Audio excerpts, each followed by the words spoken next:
Angular is a powerful open-source framework for building modern, single-page web applications.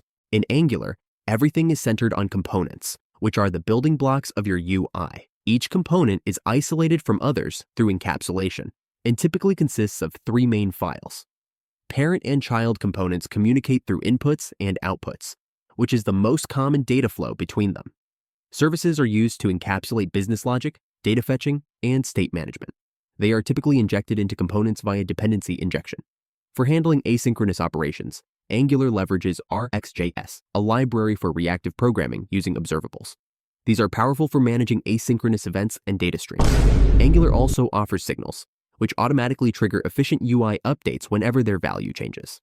A crucial part of Angular is its lifecycle hooks. These methods allow you to react to specific moments in a component's lifecycle, like its initialization, change detection, or destruction. In component templates, you can use control flow like if, for, and switch statements, similar to any programming language. You can also use pipes to transform how data is displayed and build reactive forms with custom validators to handle complex business requirements. The framework is also packed with features like routing, lazy loading, guards, interceptors, resolvers, and much more. Thanks for watching.